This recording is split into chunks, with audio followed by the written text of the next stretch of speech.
Alors, Eliyahu Ben Chaim Ben Rima Kuka. Bezrat Hashem, et aussi pour l'élévation de l'âme de Yohan Paul Baruch. Hashem Tenachena Began Aïdan Lyon, le Kol HaShovim Imam, le Fouach Shlema pour tous les enfants d'Israël. Amen. Shalom Bayit pour vous tous, Bezrat Hashem, et pour tous ceux qui nous regardent. Est-ce que je vous ai dit Boker Tov? Non. Boker Tov. Voilà. Et on ne pourra pas commencer ce shiur sans que je remercie mon épouse, que Dieu bénisse son mari, qui m'accompagne dans toutes mes péripéties. Voilà. Alors, le cours que j'ai choisi aujourd'hui, vous savez que vous êtes le seul d'ailleurs, vous êtes le seul centre ici où je viens enseigner sans donner les titres à l'avance. Donc c'est quand même pas, en général on me saoule, c'est quoi le titre, et je dis choisis ce que tu veux, je verrai sur place. Alors, quand je suis arrivé ici, ma femme m'a dit, tu parles de quoi aujourd'hui? J'ai dit d'un sujet qui me prend à cœur, parce qu'il est à la base de beaucoup de problèmes dans nos vies, et on le sait tous, mais on ne le vit pas. Il y a une grande différence entre savoir une chose et vivre une chose. Énorme différence. J'avais fait un cours qui s'appelle le divorce de l'âme et du corps. Au niveau de la psychologie, ça s'explique de façon très claire.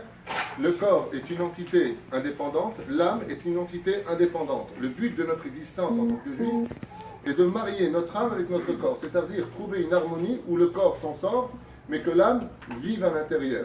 D'accord? Comme par exemple, je mange, je vais faire des brachot. Donc l'existence de mon âme va vivre par rapport à la matérialité, c'est tout le contexte de la chassidoute. Je viens de vous compiler la chassidoute en une phrase. Chassidoute égale matérialité, spiritualité sont mariées. Voilà, on va tout finir à chassidoute, on passe maintenant à autre chose. C'est un peu grossier à dire comme ça, mais c'est ça. C'est d'élever la matière à la spiritualité, spirituelle dans la matière, ben, super, exactement. Il y a un domaine qui nous échappe. Et ce domaine-là, il est problématique parce que, malgré le fait qu'on le sache tous, ce problème amène la mort, ce problème amène la destruction, ce problème amène carrément un nitouk. Un nitouk, ça veut dire une rupture, merci pour l'aide apportée, une rupture des fois entre l'homme et sa destinée. C'est-à-dire qu'on va perdre du temps, on va créer une rupture. Au lieu d'arriver à la cible, on va perdre la cible de vue. Et je ne sais pas s'il y a des gens qui ont vu le cours d'hier soir. Non, c'est un cours très important, basé essentiellement sur la psychologie qu'on appelle le regesh. D'où vient le regesh, comment ça fonctionne? Pour moi, je trouvais que c'est en tout cas un cours très important à voir et à revoir. Très important à vivre, à revivre ce cours. La sensibilité, sentiment. Comment ça fonctionne, comment on doit les adapter à la vie. Parce que très souvent, ce sont nos sentiments qui nous ont menés vers des malheurs. Donc il va falloir, je vous conseille de voir ce cours. Même moi, je me suis kiffé. Enfin, le méchané. Ça m'a empêché de dormir. Vous vous posez la question de quoi je veux parler aujourd'hui apparemment. Quelle est cette grande chose que tout le monde connaît, que personne ne vit réellement, à tel point que le Talmud nous dit que même les grands en Torah ne passeront pas une journée sans tomber dans la faute. Waouh! À ce point-là, tellement c'est une chose qui est tapée à nos portes. Je parle du Lachon Hara. Et voilà. Voilà, je voudrais parler un peu avec vous. Et si j'ai décidé d'Arkan en parler dans cette ville, c'est pas non plus pour rien. Son frère de Abba Lachon Hara. Pourquoi je dis ça? Parce que après l'homme de fer à la télévision, il y a la dame de cœur, ma mère, qui sur son fauteuil roulant, que Dieu lui donne une bonne santé, est tout souvent assis sur le kikar. Et donc quand je vais la voir, je me retrouve un peu entouré de gens merveilleux, qui ont des bonnes midotes, qui sont... Et ça parle beaucoup. Et j'ai un Aranou, les Tunisiens, de la planète Tunis. On a une facilité de parler des autres, mais c'est impressionnant. C'est-à-dire que tu es en train de parler d'un truc, tu dis, oh, elle n'a pas grossi, c'est là, et je crois qu'elle est malade, je crois qu'elle a mis l'anneau, elle n'a pas mis l'anneau, tu crois. Le mec, il est en train de passer, il n'a rien fait, il a parlé à personne, déjà il a un jugement sur lui, Betach, il a mis l'anneau, je le connais. Lachon Hara, Gamour, toute la journée en train de parler des uns et des autres. Alors, vu le peu de temps qui me reste, je voudrais vraiment faire un condensé et vous expliquer avec détail, plus ou moins, la gravité de ce qu'est le Lachon Hara, pour que Bezrat Hashem, à partir d'aujourd'hui, si ça peut changer ne serait-ce qu'une seule personne à prendre la décision de s'améliorer dans ce domaine, parce que comme le dit d'ailleurs Shulchan Aruch, tant qu'il y aura du Lachon Hara entre nous, il n'y aura pas de Géoula. Tant qu'on n'aura pas soigné ce problème-là, je peux parler plus fort, mais je rêve, Herbert. Oui, oui. Alors pour ça, il y a des petits appareils avec volume, sous le lobe de l'oreille.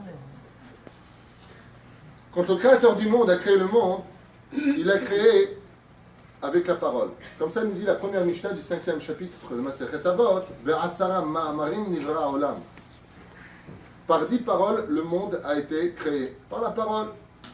Ce qui fait que la parole est créatrice. Pour vous donner un petit exemple, en France, ils ont un minag teubé. Teubé, c'est du verlan. Le mec vient à la mairie pour se marier. Et l'autre lui dit, acceptez-vous de prendre pour épouse madame? Et là, il dit, oui, je le veux. Et elle, oui, je le veux. Et là, il dit, alors vous êtes unis par les médecins du mariage. Heureusement qu'il y a un peu de lili dans l'ambiance. Super. Quand on va dans une bête à Knesset, on ne pose pas la question. Parce que dans le judaïsme, on prend des raccourcis de la vie. Si tu viens avec une choupa, c'est pour te marier. Est-ce que vous acceptez? Je suis là pourquoi? C'est comme quelqu'un qui rentre dans une boutique de chaussures. Vous vendez les chaussures? Ils n'ont pas des baguettes. Mais imaginez que ça puisse arriver, c'est déjà arrivé. Que le maire dise à la personne, acceptez-vous de prendre pour épouse cette femme? Et l'homme regarde cette fille et lui dit, non, je viens de changer d'avis. On passerait des li à des hurlements dans la pièce, à un désarroi total. Et le mec se retourne et dira à ce moment-là, mais vous êtes fou, j'ai dit un mot. Non, c'est pas la peine de faire un scandale, j'ai dit juste non, c'est pas grave. D'un coup, les gens prennent conscience que ce refus a engagé et va engager une tristesse, un désarroi, une trahison, des frais incommensurables à payer. Et tout s'effondre autour d'un univers. Tout ça, pourquoi? Pour un mot. Je peux prendre d'autres exemples. Quelqu'un cherche du travail. Il a trouvé la poule aux œufs d'or. S'il a ce job, it's gonna find. C'est du anglais tunisien, it's gonna find. Il va là-bas, et vous les voyez des fois quand tu passes dans le haut, qui disent oui, qui disent oui, c'est bon, c'est bon. Oui, c'est 3 lettres. O-U-I. Non, c'est 3 lettres. N-O-N. Mazem et Chané qui disent oui ou qui disent non. Si la personne dit oui, ça veut dire que la paie sera de 12 000 shekels, qu'elle va pouvoir mettre son enfant au GAN, pouvoir permettre à son mari de pouvoir plus se reposer, et de s'épanouir. Tout ça pour un mot. Tout ça pour un mot.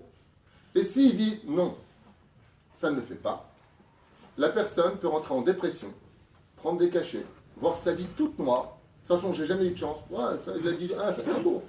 Il a dit non. C'est ça le Lachon Hara. Le seul problème qu'on a, c'est que malheureusement, la nature du peuple juif, étant donné qu'il vient d'un monde très élevé qu'on appelle le monde de la Beria, qui est le monde par excellence de la parole, d'où est sorti le monde de la Torah, les anges sont en dessous, dans le monde de la Yetzira. On a eu malheureusement un défaut intellectuel de banaliser la force de la parole. Et c'est pour ça que Ankelos, dans son Maaseh Bereshit, là je ne suis que dans la préface du cours, je n'ai pas commencé le cours, juste pour que l'on comprenne un petit peu de quoi est-ce qu'on parle quand on parle de Lachon Hara. Quand Adam Arishon a été créé, il y a marqué qu'Akadosh Baruch Hu lui a insufflé une âme par ses narines, avec un mouchoir dans le cas où l'éternel. Quand il a créé cette âme-là, Ankelos vient traduire en araméen la pensée profonde du verset. Et qu'est-ce qu'il dit? Nefesh et Ma'alela. Comment il traduit un homme? La différence entre un homme et un animal. Ankelos dit un homme qui parle. Nefesh, Yema Alela, une âme qui va parler. Ce qui fait que tout ce qui fait la différence entre un homme et un animal, même si certains chimpanzés ou même des molécules de porc ressemblent à celles de l'humain, il y a une différence énorme entre nous et eux, que même les nations du monde doivent adopter pour eux, c'est « je te donne ma parole d'homme ». Car un animal, lui, utilise la ruse pour chasser, pour manger l'autre, pour tuer l'autre. Dans le monde de l'humain, la chose la plus importante et la plus essentielle dans ce monde, c'est la parole. Et la parole est si importante que si, combien même, elle va contre la nature des choses, celui qui fait attention à ce qui sort de sa bouche, allez chez lui prendre une bénédiction. Même si ce n'est pas un rave, même si ce n'est pas waouh. Une personne qui a de la réussite, même si elle n'est pas dans la Torah, mais que tout ce qu'elle dit, elle le fait, automatiquement elle provoque que dans le ciel, ce qu'elle dira se réalisera. J'ai connu une personne, j'en ai souvent parlé dans mes cours, qui, tout ce qu'elle touche, c'est de l'or. Il n'y a pas. Ce qu'elle touche, c'est de l'or. Jusqu'au jour où j'étais confronté, cette femme m'a demandé de venir traduire, c'était en Israël, à Jérusalem, Tibanev et Tikonen, et elle m'a demandé de venir traduire avec un kablan des travaux qu'elle voudrait faire. La personne revenait il y a 25 ans en arrière, lui dit, ok, 60 000 shekels. C'était quand même assez énorme à l'époque. 60 000 shekels, c'est un sroum. À 2 heures de l'après-midi, il y a un autre kablan qui lui propose exactement pour le même travail, plus de prise, 40 000 shekels. Et là, je dis à cette dame, il y a quand même une énorme différence de prix. 20 000 shekels à l'époque, ce serait comme tu dirais 60 000 shekels aujourd'hui. C'est quand même à réfléchir. Et cette dame me dit, mais c'est dommage de l'avoir fait venir, je ne comprends pas bien l'hébreu, je vous aurais fait gagner du temps. J'ai dit oui à l'autre. Je lui dis, et alors? Je ne suis jamais revenu sur ma parole. J'ai dit, maintenant je comprends pourquoi vous avez la bracha. Je préfère perdre 20 000 shekels parce que j'ai donné ma parole que de revenir et perdre ma parole pour des billets. Je dis, maintenant j'ai eu ma réponse. Je me dis, pas je mérite Shabbat, pas de souci, mais posez pas. Elle m'a dit, quand je dis quelque chose, je le fais. Et c'est pour ça que quand on commence la prière du matin, observez bien c'est quoi la force de la parole. Baruch Shamar est une des prières les plus élevées de toute notre Torah et du judaïsme. Baruch Shamar ve'aya olam. Mais qu'est-ce qu'on dit? Baruch Shamar ve'aya olam. Baruch Omer ve'oseh. Béni est celui qui dit et qui fait. Quand est-ce que tu es béni d'Hachem? Quand tu as la force de la parole dans ta bouche et tu le fais.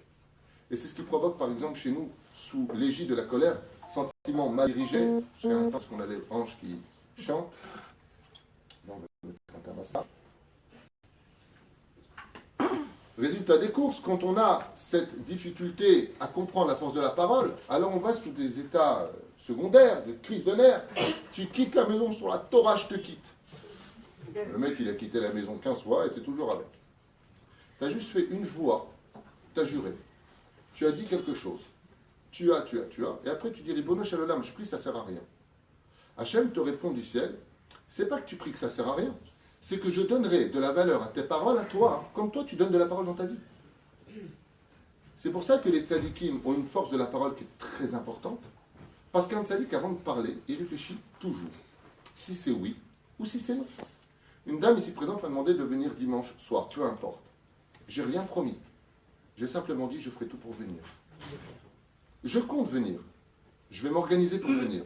Mais je ne sais pas ce qu'il y aura, parce que si j'ai dit que je viens, je viens. Et mon épouse peut en témoigner. Quand je dis je fais quelque chose, même si j'y perds quelque chose, je dis je fais. Pourquoi? Parce que la valeur de la parole est d'une importance capitale. Bon, il y a des choses qui sont très dures. Vous savez comment s'appelle le régime tunisien? Demain. Demain, je commence mon régime. Dimanche. C'est vrai, on dit toujours après Shabbat, ça sert à rien. On est mercredi. Vous l'êtes tunisienne, tu vas rater. Il y a des choses, il faut faire attention. Alors comment on fait en ce cas? Alors tout ce qu'on dit, on fait. Il faut être un guipor. Les Chachamim nous ont dit non, il y a un patate, il y a une sortie de secours. Quand tu dis quelque chose, alors tu diras juste après, bli neder. Je ne donne pas de tampon à ma parole. Bli neder. Ça veut dire quoi, bli neder? Qu'on le comprenne bien, ça veut dire que je donne à cette parole une connotation d'existence à la condition où je pourrais le faire malgré tout dans mon état au moment opportun. Ça veut dire malgré tout, bli neder. En général, quand tu invites quelqu'un, tu viens marier mon fils, ouais, bli neder. Ok, c'est bon, ne le compte pas. Voilà l'habitude. Aval Kikaron, le bli neder, c'est un peu le joker de toute notre parole. La Gemara nous raconte, dans la Sechet Sanhedrin, un assez très intéressant à propos de Rabbi Yoshua ben Levi, qui vivait dans la ville de Loud. Rabbi Yoshua ben Levi est un très très grand Tana, qui a eu le mérite de parler avec le Melech HaMashiach, qui a eu le mérite de parler avec Eliyahu Halevi Zachor Letor, et il avait une particularité, ce Tana extraordinaire, Rabbi Yoshua ben Levi, c'est qu'il avait pour Chavruta l'ange de la mort. Avec qui t'étudies Babaou. Avec l'ange de la mort. Jette le rasra. Shalom. Et l'ange de la mort, il était un peu jeune. Il avait 613 yeux comme ça, avec un couteau dans les mains, sur le côté. 613 yeux, pourquoi? Parce qu'il observe les juifs avec 613 mitzvot.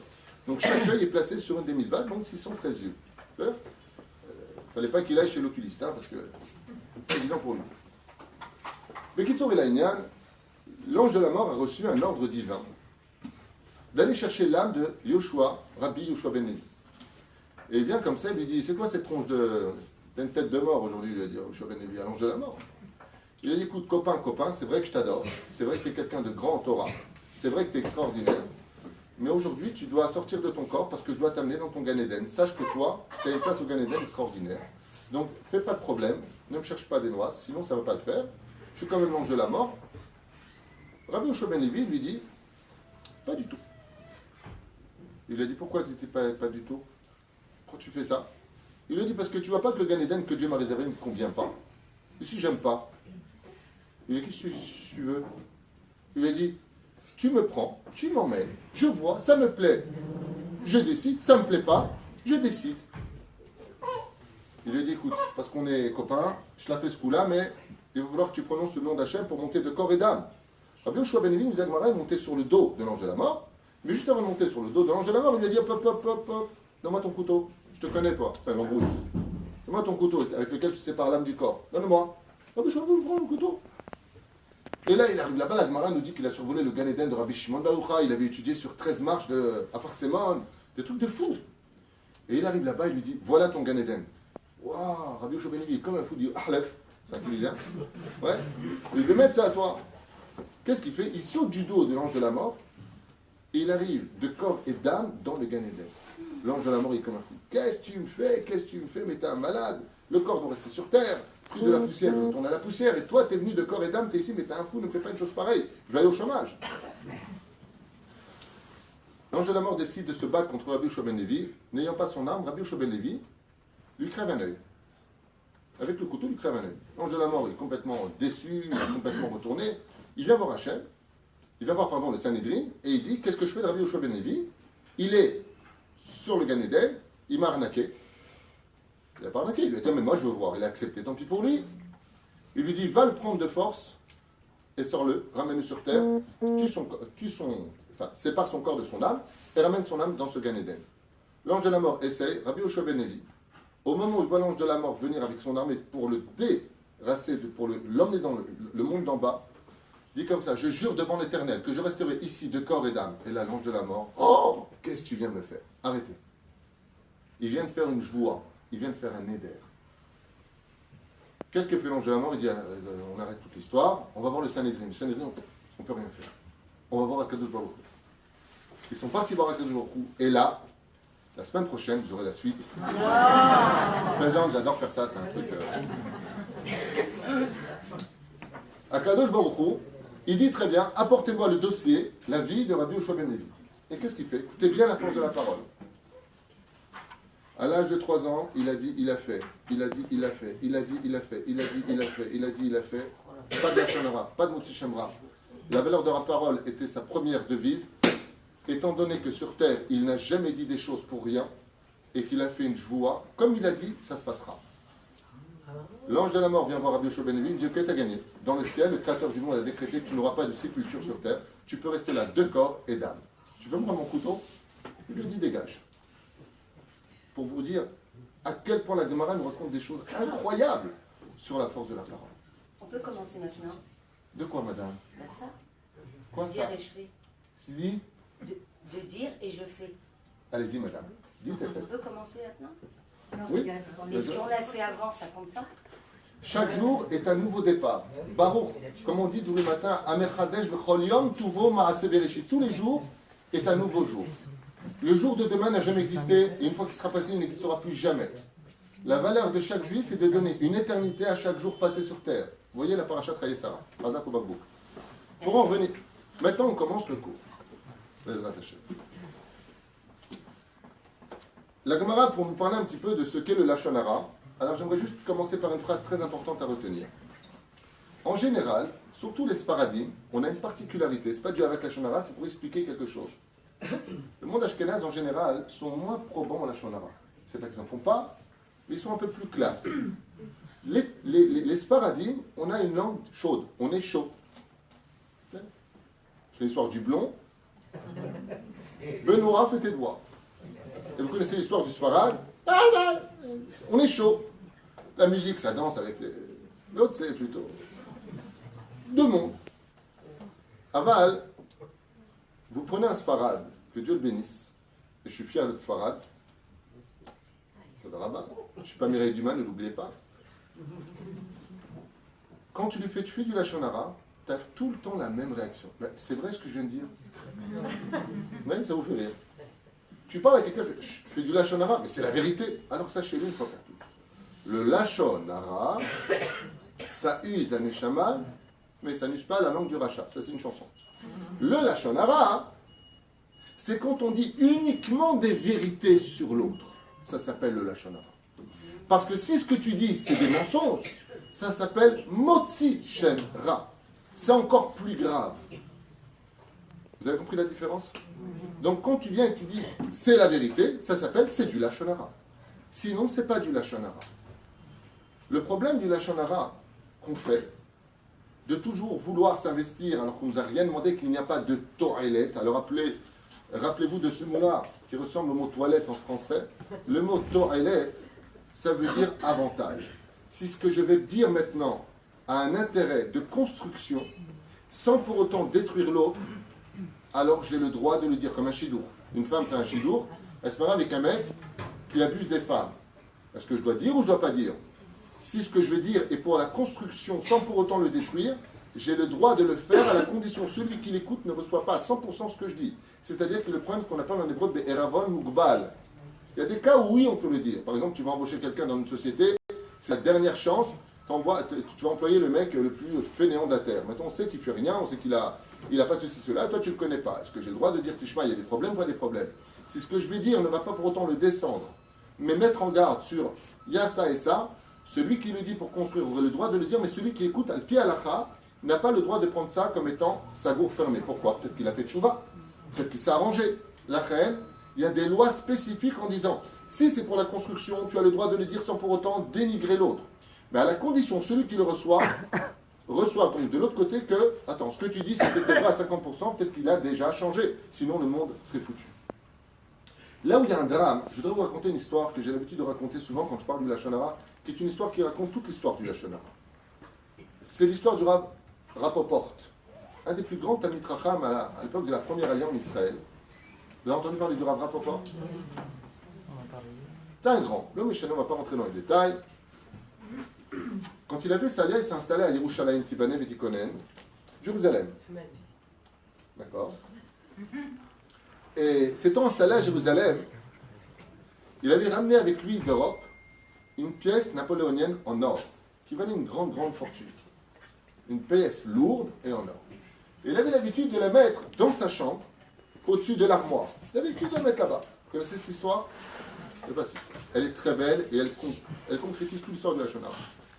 Son fils, un jour, âgé de 5 ans, voit son père remettre la pièce en haut.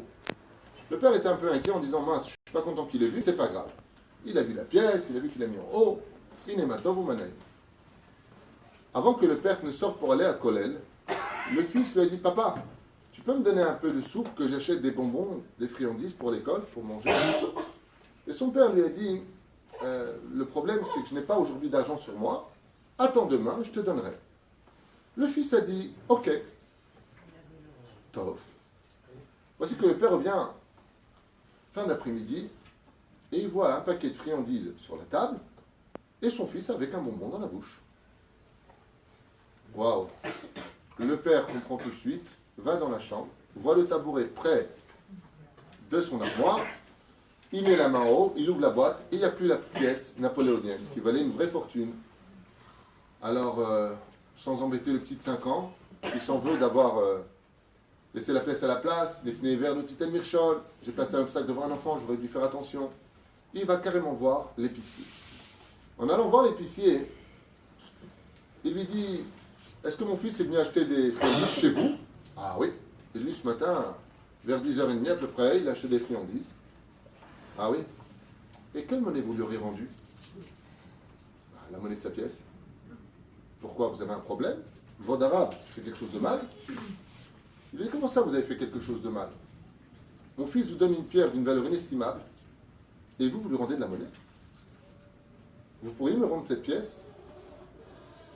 Et là, l'épicier, se sentant un peu humilié sur place, même s'il est en tête à tête avec lui, il lui dit, excusez-moi, votre arabe, mais j'ai pas eu cette pièce-là, je sais pas de quoi vous me parlez, et puis de toute façon, j'ai pas de compte à vous rendre. Je lui ai donné l'argent, Dieu a vu ce que j'ai fait, laissez-moi tranquille. Le Rav ne l'entend pas de la même chose. Il dit non, non, ça c'est pas possible. Tu viens me le faire, c'est pas possible. Atar Chaya, il lui dit dans 3 jours, si tu ne me rends pas la pièce, je te fais un kherem. Il commence à lui rentrer dedans. Maintenant, vous savez comment ça se passe dans une épicerie, chez un coiffeur, ou alors Bichlal, une esthéticienne. Tu n'as pas besoin de déposer dans les journaux ce que tu veux faire. Tu vas chez eux, tu sais tout. Résultat, une personne l'entend, l'autre en parle, tout Jérusalem entend que cet épicier aurait Bichlal, ça s'appelle le téléphone arabe, c'est devenu, il est rentré chez lui, il a volé la pièce, un voleur. Et sorti que dans toute la ville de Jérusalem, Ira Atika et Shahava, quand on allait chez l'épicier, on disait attention, fais attention à la monnaie qui te rend, regarde bien ce que tu lui donnes et montre-lui. Ce qui fait que cet épicier-là s'est retrouvé le pauvre, chaque fois qu'on donne une pièce, regarde bien la pièce que je te donne, ok? C'est une lire, délire pas. Donne une pièce. Et lui rendait la monnaie. Il était Borgmat Nefesh. 3 semaines plus tard, voici qu'une je sais pas moi, un carrosse arrive, un Porsche, comme ça, un cheval, et puis il y a un homme comme ça qui tape à la porte, très très bien habillé, richement habillé, et il dit Shalom, il est juste 9h du soir, il dit Shalom, est-ce que le petit garçon, j'ai oublié son nom dans l'histoire, est là? Il dit oui, il est là, mais vous êtes qui? Il lui dit, remettez-lui cette pièce. Et le Rav reconnaît sa pièce. Une pièce en or napoléonienne. Il lui dit, mais comment cette pièce qui est à moi est dans votre poche à vous? Il lui dit, votre fils ne vous l'a pas dit? Je dis, non, mon fils ne m'a absolument rien dit. Ben, je vous expliquer, c'est très simple. Il y a 3 semaines de ça, j'étais au bord du suicide. J'avais une très très grande affaire avec la Turquie. La banque n'a pas voulu me donner les preuves que je n'avais pas garanties. J'étais en train de pleurer dans cette rue sur ce banc. Votre fils est venu me voir et m'a dit, mon père m'a toujours dit qu'il n'y a jamais eu de désespoir. C'est quoi votre problème? Et il lui a dit, j'ai besoin d'une garantie bancaire. Tu peux m'aider, petit ange? Il lui a dit, bouge pas, j'arrive. Il lui a mis la pièce. Il lui a dit, d'où tu me sors? Ça lui dit ça mon père, mais j'espère qu'il ne va pas s'en rendre compte. Mais vous devez la rendre. Vous êtes quelqu'un de bien. Il faut la rendre, cette pièce. Alors, en contrepartie, je lui dis, qu'est-ce que tu aimerais? Il lui dit, moi j'aimerais bien des friandises. Je vais te donner une pièce. Je vais te donner une lire. Faut qu'il a acheté des friandises. Attendez, calmez-vous, vous allez voir la suite. Quand le père a entendu tout ça, il était mamache complètement défait. Il s'est mis à pleurer. Qu'est-ce que j'ai fait? Qu'est-ce que j'ai fait? Il a appelé son fils.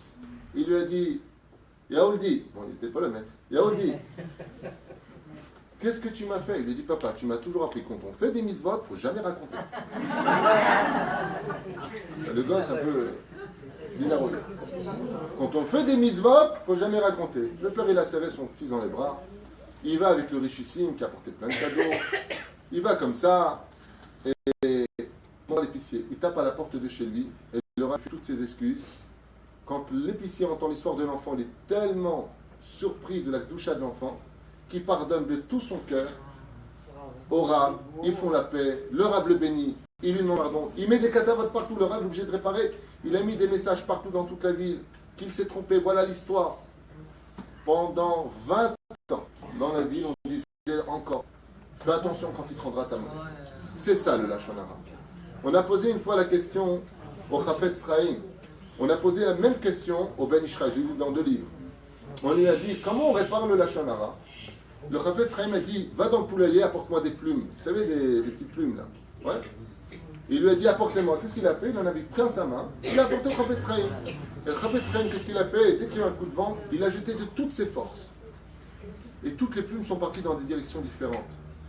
Le Chafetz Chaim lui a répondu, tu es capable de me rapporter toutes ces plumes ici, tu seras capable de faire la capara de la main.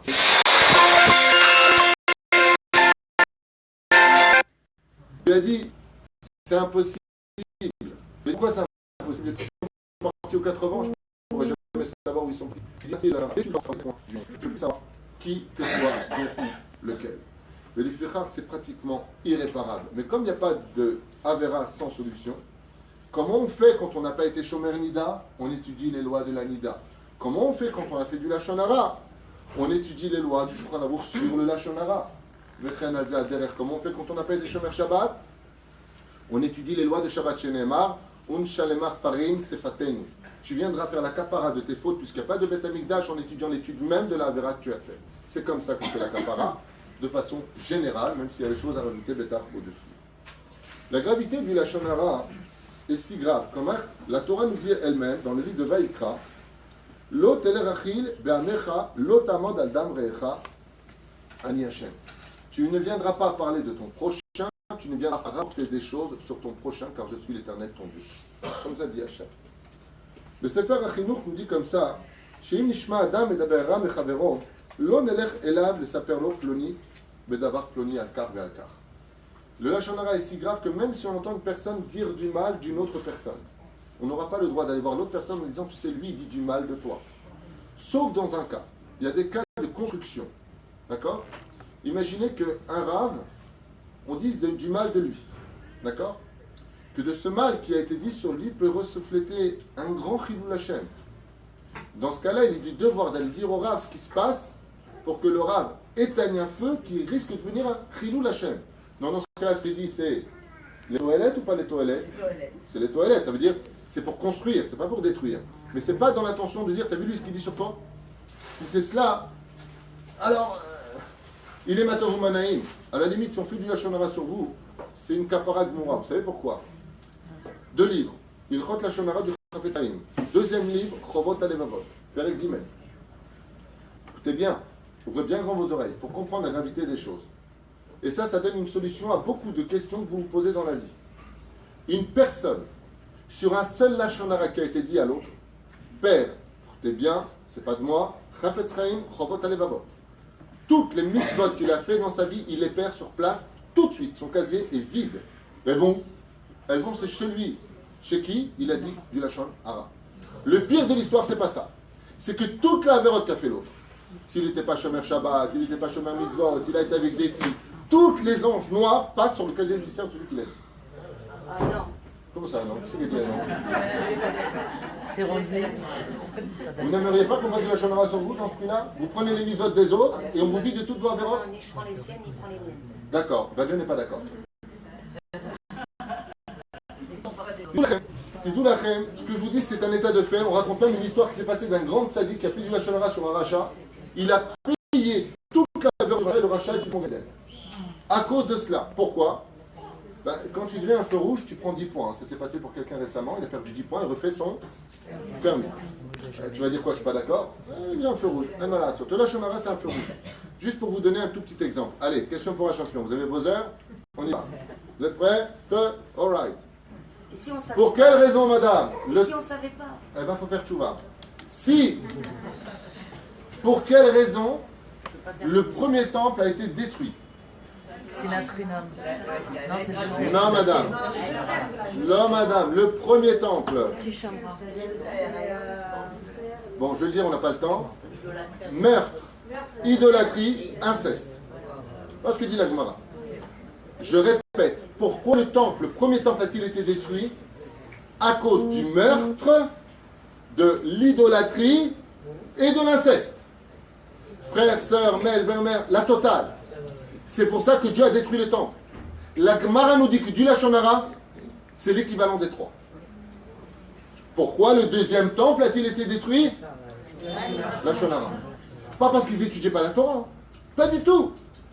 Le deuxième temple, Dieu il a dit, j'arrête le temple, j'arrête tout ça, je ne veux plus continuer. Tellement la notion de parler des autres est détestée d'Hachem. Pourquoi? Comme je le dis dans tous mes cours, et je vous insiste, et j'insiste et je vous incite, pardon, de toujours travailler vos vertus pour juger l'autre du bon côté. Travaillez ça en nous et en vous. Il y a aujourd'hui, cette semaine, 70 pays qui vont s'unir pour parler du Lachon Hara et du Mot Shemra sur Israël. Mais ça va retomber sur eux. On s'en fiche, madame. On va arranger ça. Amen, amen. Hachem, il va s'occuper de tout ça. D'accord, madame. De l'autre côté, on a des millions d'Arabes qui nous traitent de voleurs, qui nous traitent de ceci, qui nous traitent... On a besoin de nous se rajouter. Le Créateur du monde, sachez une chose. Vous savez de qui il est près? Vous savez de qui il est proche? La dernière fois, j'en ai parlé avec ma femme. On était en train de marcher comme ça sur le Kikar, la Goulette, Et bon, ce qu'il y avait à voir n'était pas le best. C'était plutôt, il faisait chaud. Il y avait des gens très très pauvres sur le kikar. Ils étaient tellement pauvres qu'ils n'avaient pas assez d'argent pour acheter des habits longs. Juste un peu de tissu, quoi. Et ma femme m'a dit en marchant, qu'est-ce que tu penses de ça? Je lui ai dit, Baruch Hashem, un peuple est revenu sur sa terre. J'aurais pu dire quoi? C'est ça les filles d'Israël, comme ça vous sortez, vous n'avez pas honte, c'est ça qu'on est revenu en Israël après 2000 ans de galop. J'ai dit à ma femme, regarde, tous les cafés sont pleins, un peuple est sur sa terre. On est revenu à la maison. Waouh! Quand tu vois pas ton fils pendant 20 ans, même s'il revient sale à la maison, t'es content ou pas de le serrer dans tes bras? C'est ce qu'il cherche Hachem. Dieu cherche les gens qui vont trouver du mérite à son peuple. Il ne cherche pas les gens en disant, t'as vu, regarde, je vais les créer, ils sont toute la journée ici au café, ils font rien de leur vie, cela. C'est ça être juif. Ça, il n'a pas besoin, il y a le Satan qui le fait toute la journée devant le trône divin, il dit, regarde ton peuple, il a juré d'étudier ta Torah, ils font tout le Torah. Ça, il y a le Satan pour le faire en haut. On n'a pas besoin de toi. On n'a pas besoin de toi. Ce qu'il cherche Hachem, c'est des gens qui disent des vérités. Là, je voudrais vous réveiller un tout petit peu, un éveil très très important. Imaginez que Mustapha se prenne la tête avec Moshe. Moshe, c'est votre enfant. Mustapha, c'est un copain. On va dire ça comme ça. Ou Christian. Mustapha est chrétien et bouddhiste. 3 copains. Les 3 copains viennent dire du mal de votre fils. Comment vous allez prendre les choses? Tout de suite, ok, ça va. Je sais que vous ne nous aimez pas, de toute façon. Je ne t'ai pas demandé d'être copain avec eux. Partez de votre côté. Pourquoi? Parce qu'on sait que Esav nous déteste. On sait qu'Ishmaël nous haït. Donc votre témoignage, à vous, n'est pas valable. Ce qui fait que quand un goy, il vient dire à Dieu dans le ciel, un ange des nations du monde, regarde les juifs, pardon, I'm singing in the rain? Yeah. Regarde les juifs comment ils sont, ouais, Akadosh Baruch Hu dit, c'est l'ange de Hollande, ça va, on sait qui tu es, l'ange de Obama, Azov, tu les aimes pas de toute façon. Mais si par contre, vient vous voir votre deuxième fils qui dit du mal de son frère, comment vous allez réagir en tant que parent? C'est terrible. C'est Nora. Pourquoi c'est Nora? Parce que lui c'est ta chair et lui c'est ta chair. Ce qui fait que quand un juif dit du Lachon Hara sur l'autre, le créateur du monde est désarmé. Il dit mais si c'est un goy, je sais qu'il ne vous aime pas, je ne prends pas ça pour compte. Et les nations du monde, dès qu'on dit du mal les uns des autres, qu'est-ce qu'ils font? Ils enregistrent. Et quand après eux ils viennent, ils disent ton fils de toute façon il est comme ça, comme ça, comme ça. Dieu il dit vous n'aimez pas mes enfants. Tant mort, je vais te faire écouter. Voilà ce que disent tes enfants d'eux-mêmes. Ce qu'on dit, ils disent pire. Les juifs, c'est des voleurs. De toute façon, ils sont comme ça. Ne travaillent jamais avec un juif. Là, le créateur du monde, il fait ok, là, j'ai plus rien à dire. On a désarmé Hachem. Je ne sais pas si vous comprenez ce que je suis en train de dire. On a désarmé Hachem. Ce que je vous dis, c'est rentré dans la livre. Dieu n'a plus d'argument. Pourquoi? Parce que quand un juif lui dit de l'autre, ok, pendant qu'à Gaza ils disent on va les exploser, un juif va dire d'un autre juif, de toute façon je t'espère que tu crèves, la bouche ouverte, tu verras ce que Dieu va te faire. L'arabe il est content, il dit bon c'est bon, nous ce qu'on peut faire à distance, le Lachon Hara peut le faire sans distance. Une âme ne peut pas tuer ce qu'il y a de l'autre côté du binyan. Un Lachon Hara peut tuer n'importe quelle personne sur le globe de la terre. Il n'y a pas de limite. C'est pour ça que le seul membre que Dieu a créé dans le corps humain, c'est la langue qui est unique. Vous savez pourquoi la langue est unique dans le corps humain? Pour une raison simple. C'est le seul membre qui est allongé. Tout le corps humain est droit. Vous avez remarqué, tout ce que nous avons est droit. Si vous avez un nez qui est allongé, c'est un mutant. Nous avons tous des membres droits. Le seul que Dieu a fait, va dormir, tu me fais peur, c'est la langue. La langue est allongée. Tous les membres ont automatiquement un muscle. Pourquoi? Pour le maintenir rigide. Non. Un os, pardon. Qu'est-ce qu'il a fait Hachem? Il a créé la langue sans os. Pourquoi? Pour ne pas qu'il se maintienne trop longtemps. Toutes 17 minutes. Baruch Hachem. D'accord. Hein? Vous verrez ça tout à l'heure. Tous les membres que nous avons ont une fermeture. Nos yeux, pour ne pas voir, ils ont juste la paupière. L'oreille, elle a juste le globe de l'oreille, dit la Gemara, pour ne pas écouter. Et ainsi sont tous nos membres. Une femme qui a mis un parfum, on n'a pas le droit de sentir son parfum. L'autre, on a une fermeture. Ok? Mais la langue, elle a les dents comme un coffre-fort. Et elle a les lèvres. Il y a 2 qui souillent pour ne pas que l'on parle. Zéperouch Hadavar, que le roi Salomon nous a mis en garde en disant fais attention. Chaim vemavet beyad alashon. La vie et la mort dépendront de ta bouche. Vous savez qu'une personne peut perdre sa vie à cause de sa parole. Il y a des gens qui disent toute la journée que je meurs à l'instant si, que je meurs à l'instant. Ce qu'ils ne savent pas, c'est qu'il y a des gens qui passent toute la journée autour. J'ai appris ça de Rabbi Moshe Ederi à la Vachalom, mon rave. Il m'a dit, sache une chose. Si cet ange passe son chemin et qu'il dit Amen, Amen Gematria Malach, c'est la même Gematria que le ce que tu auras prononcé au moment où tu l'as dit, automatiquement arrivera. Automatiquement. Donc si tu n'as que des bonnes paroles, ça ne peut engendrer que le bien. Le joker de l'histoire, c'est que si tu trouves tout le temps du mérite à l'autre et que tu ne dis pas de mal de l'autre, quelles sont les vraies conséquences? La vraie vie, c'est pas ce qu'on vit aujourd'hui. Là, on est sur le ring. Quand on descend du ring, c'est quand on meurt. Et là, on va vivre la vraie vie, celle de la création du monde. Avant qu'on ne fût renvoyé du Gan Eden, eh bien, là-haut, on est jugé. Et quand on est jugé, il n'y a plus papa, il n'y a plus maman, il n'y a pas le banquier, il n'y a pas le chéquier, il n'y a pas les avocats, ils savent tous à rien. C'est tous de la poussière. Il y a une seule chose qui peut te sauver. Comme tu as jugé, tu seras jugé. Comme tu as parlé, on parlera. Une histoire terrible qui s'est passée en Tchécoslovaquie d'un homme simple, fâcheux. Après que le Rav ait fait son enterrement, 3 jours plus tard, il le voit arriver dans ses rêves avec une très belle couronne, un très bel habit. Très bien. Une vraie histoire en Tchécoslovaquie à peu près 2 siècles. Il lui dit comment c'est possible qu'un homme aussi ordinaire que toi, tu peux venir après 3 jours après ta mort, qui sont les jours les plus durs après la mort, quand on est jugé en haut, déjà habillé comme ça et comme ça. Dans le rêve, cet homme très ordinaire lui a dit au Rav, je vais vous dire pourquoi. De toutes les mitzvot de la Torah, j'ai pris sur moi une mitzvah, ne jamais parler d'un autre. Jamais. Moi, je ne parlerai jamais d'un autre. Ce qui fait que quand je suis arrivé et que je suis mort, j'avais beaucoup de péchés devant moi, beaucoup d'avérotes que j'ai fait dans ma vie. Le problème, c'est que quand les avérotes se sont mis à parler, ils n'arrivaient pas à sortir un son de leur bouche. Alors Hachem leur a dit, mais pourquoi vous ne parlez pas? On veut parler, mais on n'y arrive pas, le son ne sort pas. L'accusé, l'homme ordinaire, a répondu à l'ange qui l'accompagnait, mais pourquoi ils n'arrivent pas à parler? Baruch Hashem, pourquoi ils n'arrivent pas à parler? L'ange a répondu comme ça, il raconte dans le rêve, au tzaddik, au Rav, il lui dit, dans le monde d'en haut, qui n'est que le reflet du monde d'en bas, Hashem tzilecha aliyad yeminecha, Dieu n'est que l'ombre de ton action. Ce que tu as été sur terre, c'est ce que tu récolteras plus tard. Donc automatiquement, comme tu n'as jamais dit du mal d'un juif sur terre, Dieu ne permet pas à ces gens de dire du mal de toi. Donc, pas d'accusation, Gan Eden. Le Rav, quand il a entendu ça, il a commencé à dire Dibo. Pour vous dire à quel point, la force du Lachon Hara peut détruire un homme. Je rentre dans les textes. Okay. Oui. Vous pouvez raconter pour Nani? Qui dit Nani. Pour Nani. Ce que vous avez raconté la dernière fois.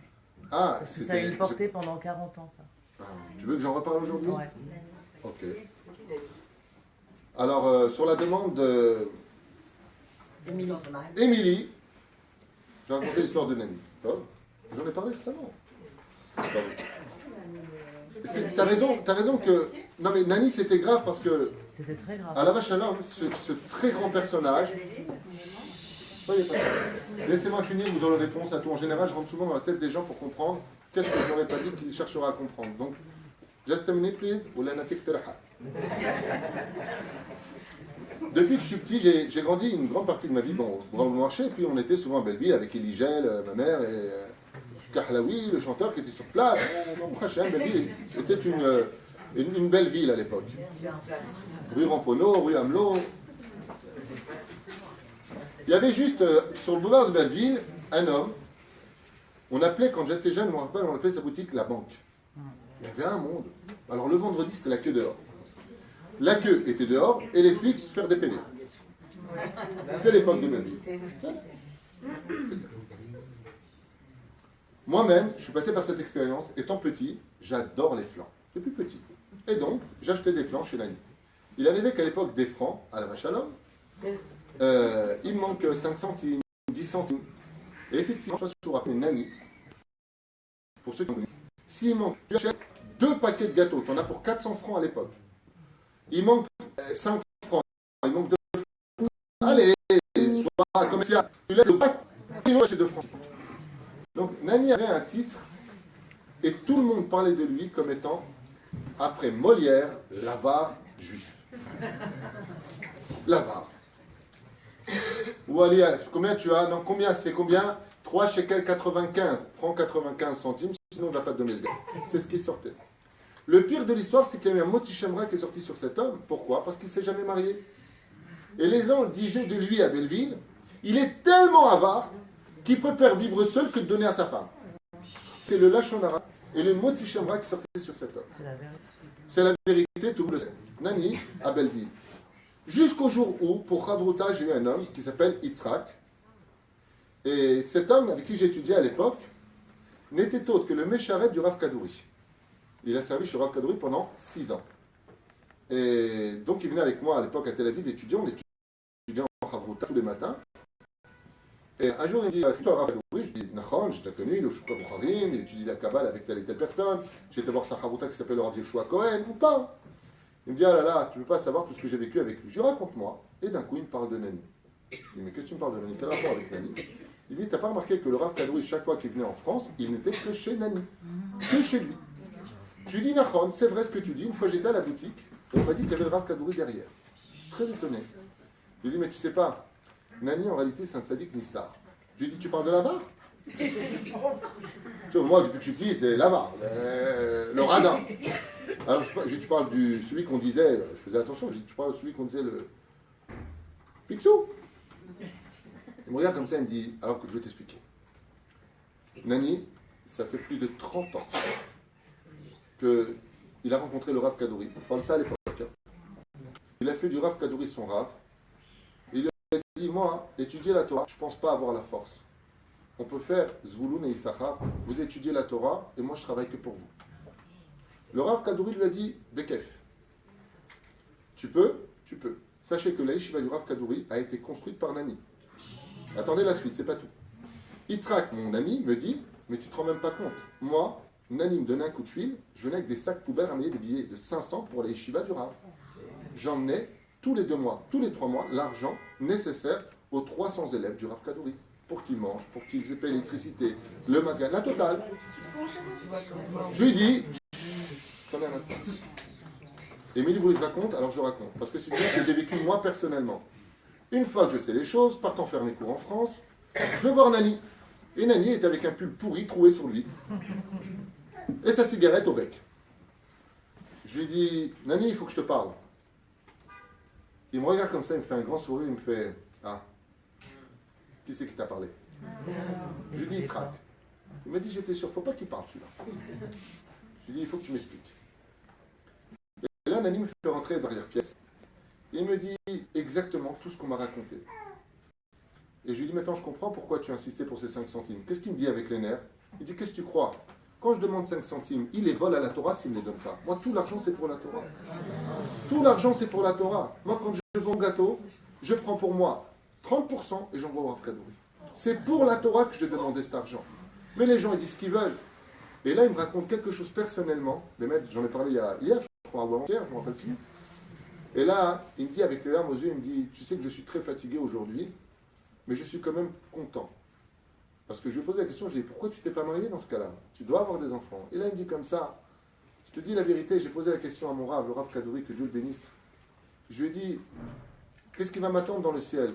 J'ai tellement travaillé toute ma vie pour soutenir ta Torah que je n'ai même pas pensé ni à me marier, ni à rien.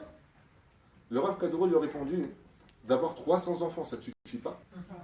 Ça fait des années que tu nourris tous mes élèves, tous ceux qui soutiennent la Torah, et que ces gens étudient la Torah, ce sera pour toi le jour de ta mort, toutes ces âmes, et leurs enfants, c'est ta famille. Il m'a dit ça avec des larmes dans la boutique. Il m'a dit donc je ne me suis pas marié mon fils, mais la vérité, je sais que j'ai plein d'enfants. Ce qui paraît leur Torah, je vais la savoir quand je vais mourir. Parce que moi, je ne sais pas étudier la Torah. Je l'ai embrassé, j'ai serré dans mes bras et je lui ai dit, quel gâchis pour toutes ces paroles. Il m'a dit, je m'en fous. Qui pense qu'ils veulent de moi? C'est pas grave. Il m'a enterré à côté du Rav Kadouri. Regardez ce que c'est, juste une pub. Si on avait jugé les casse-routes, après tout, venons devant un Bédine. T'achètes ton client à l'époque 3 francs 95. Il ne veut pas te le laisser. Pourquoi 90? Qui a raison devant le Bédine? Lui, c'est son prix. Pourquoi tu veux lui enlever un centime? Mais on ne savait pas ce qu'il faisait avec. Alors on l'a sali. on l'a salué, on lui a donné pendant des années. Ah, lui, il est heureux là. Tout ton misvot, on a pris toute sa vérote. Jusqu'à maintenant. Mais la reine, Bezrat Hashem, c'est juste un très bel exemple que tu as cité parce que ça nous donne un petit peu la notion.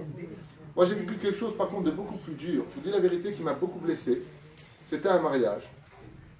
J'ai un ami israélien que j'aimais beaucoup à l'époque, on était très proches. Chaque fois qu'il avait des questions, il venait me voir. Et malheureusement, ce monsieur a une maladie. Et Hachem Ishmael Birahem, il a eu la maladie dans la tête. C'est ça. Donc ils l'ont opéré, ils lui ont enlevé une partie du cerveau et il a dû prendre de la cortisone. Maintenant, lui, il avait une boutique de Tashmiché Kodesh, c'est-à-dire il vendait des Tashmiché Kodesh, toutes sortes de choses Kadosh. On arrive à un mariage, et Mina Shaman, on est ensemble au mariage. La personne qui est à côté de moi lui dit en hébreu, ah ben dis donc, t'as grossi, hein, ça va être fort pour toi les affaires. Il m'a regardé, il est devenu blanc. Pourquoi il est devenu blanc? Parce que d'abord, il ne se sentait pas bien. Il lui a enlevé une partie du cerveau. Sous la kippa, il avait une énorme cicatrice, il a caché du mieux qu'il puisse. Il me regarde comme ça, il me dit, tu vois, c'est quoi le Lachonara? Et il est parti dans sa voiture. J'ai eu vraiment de la peine. Non seulement ses affaires, ça n'allait pas très bien, il a été absent pendant 2 mois d'opération, et on parle. Ah bah, ça va. Oh, tu vas pas, je lui dis à l'autre, mais tu vois pas ce que j'ai dit, je rigole. Tu viens juste de tuer une personne. Système est tapé. Il y a des gens, ils sont pas bien dans leur vie. Tu es diététicien, toi, pour leur dire s'ils ont grossi, s'ils sont maigris. Tu es à leur place. Tu sais pas. Lama tamedaber. Si tu viens et que tu dis à une personne, tu as grossi, tu as maigri, tu n'es pas ceci, tu n'es pas cela, que tu comptes aider, choum, je comprends. Mais c'est pas ton métier. Tu comptes pas aider, tu comptes rien faire. Alors pourquoi tu parles? Pourquoi tu parles? Pourquoi tu juges avant de te renseigner? Même si tu veux juger, pose des questions. Et même combien même tu veux juger une situation, sois objectif. L'histoire de Nani, il veut le vendre 4 francs. Paye-lui 4 francs. S'il te manque, c'est ton problème, c'est pas le sien. Dans l'absolu alpidine, c'est le cas raison. Donc qu'est-ce qui te donne le droit de parler? Rien. Une boule de neige. Une boule de neige. Dans un monde caché, on n'a pas le droit d'être un tzaddik ni star. On n'a pas le droit. Aomer bepiv chamo ose. Mina ose. Et la Gemara va plus loin, écoutez bien ce que nous dit ici. Al Talmud Omer, c'est dans ma Masechet Arachin, à la page Tet Vav Amud Aleph, la parole est plus grave que l'action elle-même. Ça veut dire le dire des mots, ça peut être encore plus grave que d'avoir agi dans l'action de ces mots. C'est pour ça que nous, on doit faire très attention. Dans le monde des nations du monde, leur vie à eux, leur rang social, l'expression. Je voudrais juste vous prendre un exemple, allez, un temps soit peu social, voire politique. Depuis quand la France a commencé réellement à dégringoler? Les pays des nations du monde ont commencé à dégringoler. Où la hiérarchie a laissé la place à l'anarchie. Les guignolos de l'info. On se permet, c'est pas une blague, on se permet, avant Monsieur le Président, c'était un président, un ministre, c'était un ministre, quelqu'un était à sa place. Le fait qu'on ait ridiculisé ce système, le fait qu'on les a, on s'est permis de dire des choses, de faire des choses, on a ouvert la porte à tout la Shonara Motzi Shemra. Ouais, les journalistes en première ligne de compte, ça a ouvert les portes dans la culture des Juifs à parler encore plus facilement, parce que la force du Juif, c'est quoi? C'est pas ses muscles, c'est sa bouche. Pourquoi nous, la Torah nous demande de ne pas faire du Lachon Hara? Parce que nous, toute notre force, elle est dans la parole. Nous sommes le peuple du Dibour, le peuple de la parole. Et c'est pour cela que tous les interdits qui touchent à la parole, par exemple, quel est le lien qui touchera un homme à son futur par le biais de la parole? Il fait Motzi Shemra, c'est fini. Il parle dans une bête à Knesset, un autre Chelek Leolamaba. Il n'a pas de monde futur. Parlez dans une synagogue. On ne peut pas se rattraper si on est... Si, madame, décalement.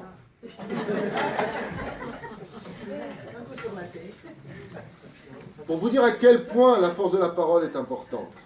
La reine. Je voudrais raconter une histoire que j'avais racontée il y a longtemps, à l'époque du Rav Mordechai Eliyahu.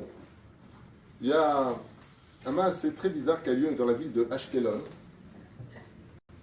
à propos du Lachon Hara, puisque derrière il parle le plus grand Lachon Hara, le plus grave de tous les Lachon Hara, c'est de parler du Lachon Hara sur un rab. Là derrière il parle, je vais vous dire ça, ouais. Il dit que celui qui fait du Lachon Hara sur un rab, Bichlal, c'est presque son retour. De toute façon, les rabbanim et les rabbanim et les rabbanim. Juste un instant, est-ce que c'est marqué? C'est pas le chemin. Il y a un rave qui parle Et si sur c'est un un autre rave, rave. j'aurais la même chose. Si c'est un autre rave, tu Ouais. parles d'un rave. Écoutez bien. Amesaper Lachonara al Talmid Chacham. Celui qui parle du Lachonara d'un Talmid Chacham. Pour cela, on parle d'un vrai Talmid Chacham. Quoique, même si ce n'est pas un Talmid Chacham, c'est assourd. Avano, Gadol Arbe Yoter Mikol Averot. Son péché est plus grand que tous les autres. Vamevazé Oto. Afil ou Bedvarim Bilvad. Et celui qui le dénigre par toutes sortes de petites paroles. Aflou Shelo Befana. Même s'il n'est pas sera. Ou Avon Plili ou Bechayav Nidouy Alze. C'est considéré dans le ciel comme étant un meurtre absolu et son âme est automatiquement retranchée du ciel. C'est-à-dire que s'il meurt, sans teshuva, sans avoir brûlé le ciel et la terre, demander pardon, le Dhéama, son âme, toute sa vie, elle va errer entre le ciel et la terre. Ni peut s'élever, ni peut... C'est une âme qui va errer dans le monde. Il ne peut pas monter. Pourquoi? Il a fermé les portes. C'est pour ça que je vais vous raconter une histoire que j'ai vue qui m'a... Waouh! Il y a une histoire très bizarre qui s'est passée en... Okay? C'est un rave qui parle dans notre rave. Si c'est un rave qui parle d'un autre rave, le rave étant donné qu'il sait de quoi on parle dans le Lachon Hara, comment on m'a accusé d'avoir fait du Lachon Hara sur les rabbinim de France. D'accord? J'ai fait une vidéo qui a fait un scandale dans le monde des rabbinim, mais qui a fait aussi un grand éveil, puisque des dizaines, peut-être des centaines de familles sont montées après mon appel il y a 3 ans ou 2 ans et demi, quand j'ai demandé aux rabbinim de ne pas endormir à l'époque les juifs en France, parce que pour moi ils sont en danger, c'est ce que je pense, je suis sincère. J'ai fait une vidéo sur cela, on m'a été critiqué, on m'a fermé les portes, attention on va te mettre en nidouille. Faites ce que vous avez à faire, moi je ne travaille pas pour vous, je travaille pour Hachem. Et donc si je pense et j'estime que même si les rabbinim font un très bon travail, il n'empêche qu'il faut les orienter avec un travail comme l'avait fait un rab extraordinaire qui va manquer à mon humble avis au monde français particulièrement, c'est le rab Yosef Sitruk. Parce que lui, le rab Yosef Sitruk, que personne ne sait, demandez à son fils Yaakov, ouais, il a réuni les rabbinim de France, français des villes, chez lui à la maison, ouais, à Jérusalem, dans lui à la maison, pour faire jumelage. Comme par exemple, en France, on envoie des juifs dans une ville d'Ashdod, alors ils nous envoient chez Rav Pitou, ils nous envoient dans la ville de Jérusalem, ils les envoient chez Rav Yaakov, qu'il y ait un jumelage. Ça, c'est travailler dans la bonne direction. Mais d'encourager nos juifs à partir au Canada ou aux États-Unis, où il y a plus de 81% d'assimilation, plus 80% de la religion là-bas est réformiste. Et de dire d'Israël du mal, non, je ne suis pas d'accord. C'est mon droit de le dire, c'est pas moi qui le dis, c'est la Torah qui le dit, j'ai rien dit de mal. Donc je mets en garde par rapport à cela. Mais je n'ai jamais dit tel rave il n'est pas bien, tel rave il n'est pas bien. Je dis simplement qu'il ne faudrait pas que l'histoire se répète dans ce domaine, que même si l'Alia se prépare, même si l'Alia va se faire, il faut qu'il y ait un travail aujourd'hui d'orientation pour Bezrat Hashem, travailler main dans la main, et, excusez-moi de vous le dire, mais le Cannes est jumelé avec Kochav Yaakov, telle ville. Au niveau des mails, ils font des trucs jumelés. Mais on ne peut pas faire des trucs jumelés entre nous, on ne peut pas travailler entre nous. Qu'est-ce que tu proposes dans ta ville? Est-ce que ceci, cela? Aujourd'hui à Ashdod, j'ai 9 places à une très bonne paye à proposer dans un travail strictement cachère. Pourquoi on ne travaillerait pas ensemble? C'est la question qu'on pourrait, même devant le maire. Moi, je suis considéré aujourd'hui comme le roi des Français d'Ashdod, à la mairie et à la Rabbanou. Peut-être pas le cœur de Ashdod, mais à la Rabbanou et à la mairie, je suis représentant au niveau de on travaille ensemble, on grandisse le champion pour que nos machines soient qui se débrouillent. De l'autre côté, il faut aussi faire des réunions Baruch Hashem. C'est-à-dire que les Français doivent prendre sur eux, quand on leur a dit, de faire l'ulpana, pas 2 jours, pas 2 jours, faites voir un tas de au pays ténébreux. Ça aussi, de temps dire, moi, mon chef, mais apprends l'hébreu. Moi, mes potes qui sont partis aux États-Unis 2 ans plus tard, c'est des Américains, les mecs, ils parlent en américain. Pourquoi t'as appris? Je me rappelle, j'étais avec quelqu'un en voiture, ça faisait 2 ans qu'il était là-bas, il m'a dit attends, il faut s'arrêter, il y a une ambulance. Je lui ai dit tu t'arrêtes, il se passe, il y a de la place. Non, c'est une loi ici. Je dis où ça, c'est une loi? Il m'a dit quand tu supposes pas t'arrêter sur le côté, il faut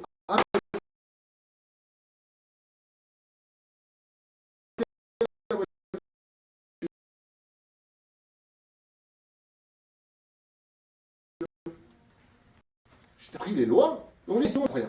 C'est important en Israël. C'est pas que je veux dire participant, il y a très bien à faire. Si on a du mal dans notre rave, si vraiment il y a un fil ou la chaîne ou un danger qui se trouve dans un rave, c'est des petits, il est du devoir de l'autre de dire qu'il y a un danger. Il y a beaucoup de rabbanim et de tsarémora, beaucoup non vraiment, mais j'ai des personnes dans qui ont été malheureusement pris dans des sectes. La personne se faisait passer pour un rave et ça peut venir témoigner. Hein. Et le jour de Tisha B'Av, je leur disais c'est bon, ma chère arrive aujourd'hui, on va tous à la piscine. Ils disaient qu'ils sont c'est un devoir de une obligation de Lachon Hara sur lui. C'est une obligation de pas avoir de conscience en lui. Donc il y a des lois, le Rav l'essaie, je vais rouler. Aval Kikam, niveau à nous, même les rabbinim dans cette génération qui ont une énorme pression. La vérité, c'est pas facile d'être Rav. On n'a pas le droit de mettre un doigt dans l'année, on n'a pas le droit de s'asseoir comme ça, on attend. Je ne sais pas si vous comprenez ce que je veux vous dire, mais dans cette génération, on attend l'erreur. La faute de l'autre. On n'attend pas. Il a enseigné la Torah, c'est normal. Il a aidé des gens, c'est son devoir. Il a fait ça, enfin j'ai trouvé le truc. Ça c'est Dallas, c'est Brie contre Bert, c'est Dynastie, à mort gloire était moche, un truc comme ça, je ne sais pas. C'est une culture païenne qui a rentré, malheureusement pénétré le cœur du juif. On attend l'erreur de ceux qui sont le plus remplis de Yetzer Hara. Le Yetzer Hara ne va pas habiter des cœurs de gens qui n'ont pas de Torah. Une mouche ne rentre pas dans un bol où il n'y a pas de miel. Là où il y a de la Torah, du lait et du miel, la mouche rentre. C'est-à-dire que le Yetzer Hara est très fort chez les rabbinim. On est constamment mis à l'épreuve, constamment. Tout ce qu'on dit est enregistré. Si on a le malheur de roter, on va sentir ce qu'on a mangé. Bon, c'est un peu dégueulasse comme exemple, mais je veux dire par là que, franchement, on n'a pas le droit de bouger une oreille. C'est dur d'être orabe. C'est dur. Je me suis dit que tu ne vas pas, j'étais une fois dans l'avion. J'ai eu le mérite de faire 7 feuilles de Gemara dans l'avion.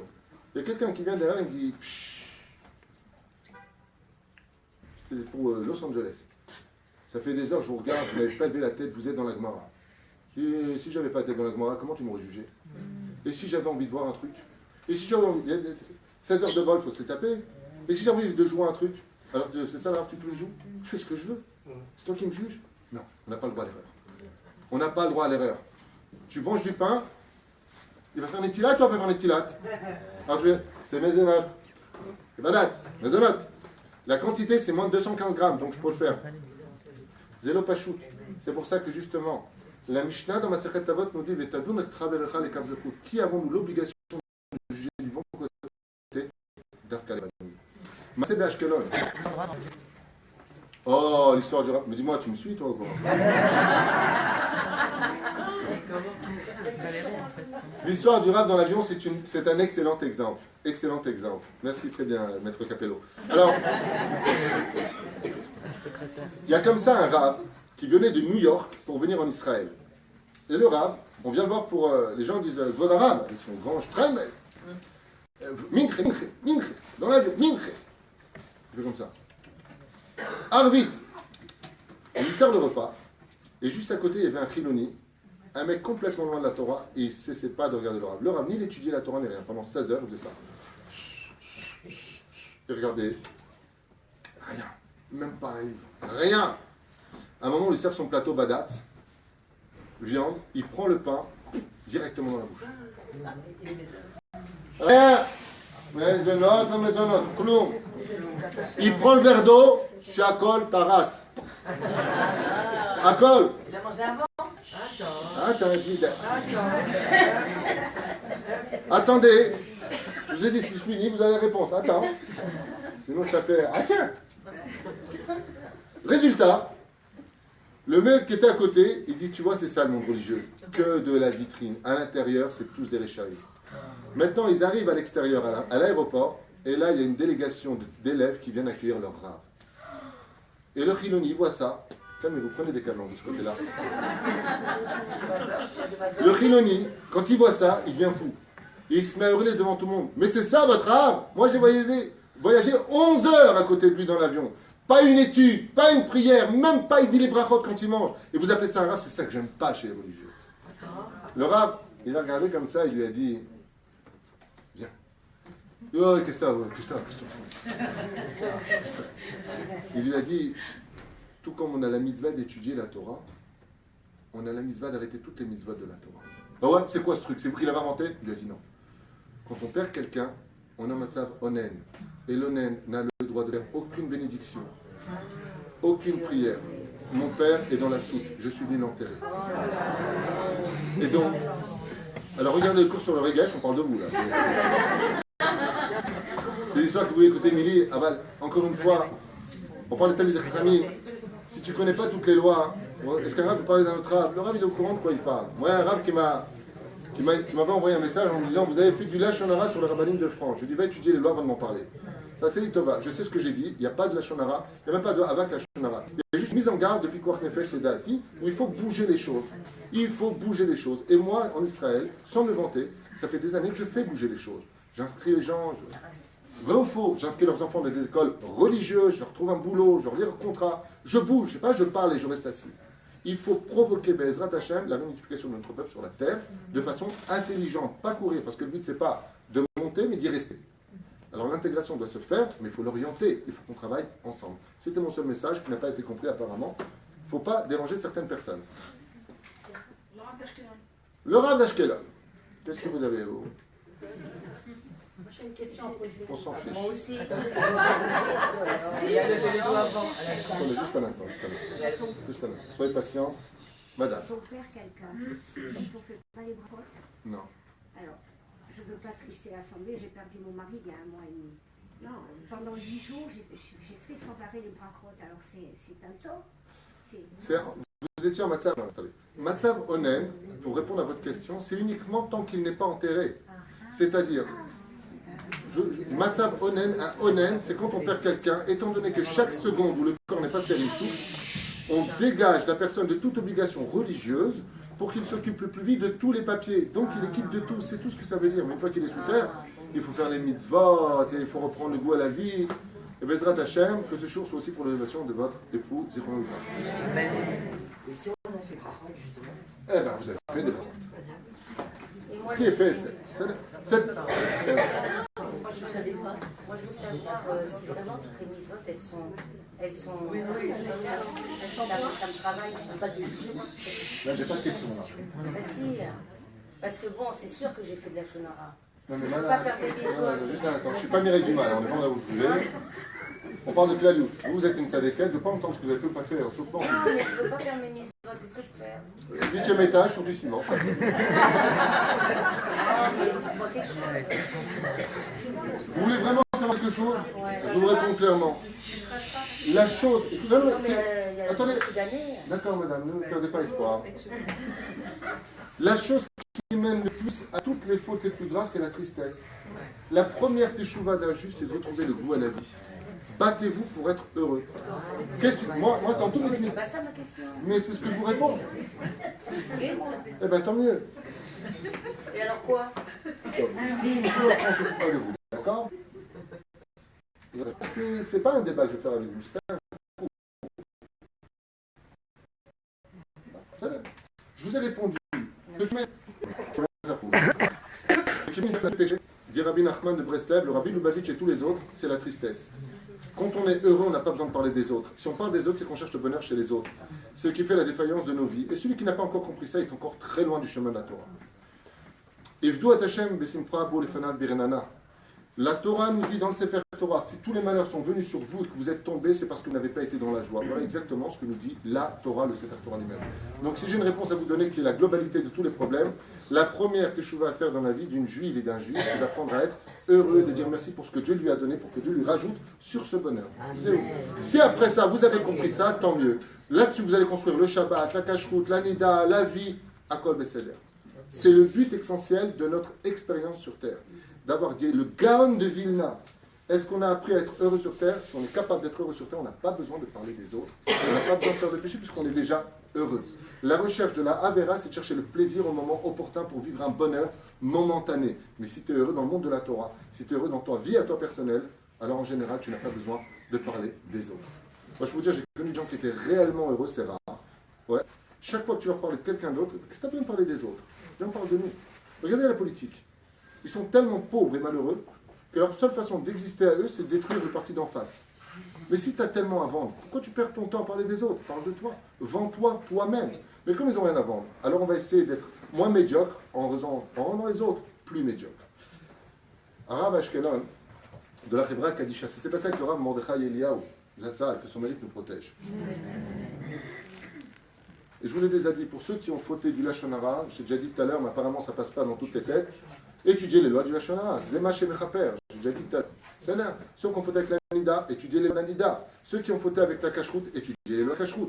Et si un livre sort sur la Kashrut, subventionnez à ce livre avec vos moyens pour que la Torah soit divulguée pour les autres, ça fera la capara de vos fautes. Parce que grâce à vous, des gens qui ne mangeaient pas kasher vont prendre les lois. C'est clair, non? C'est clair. 1-0 la balle au centre.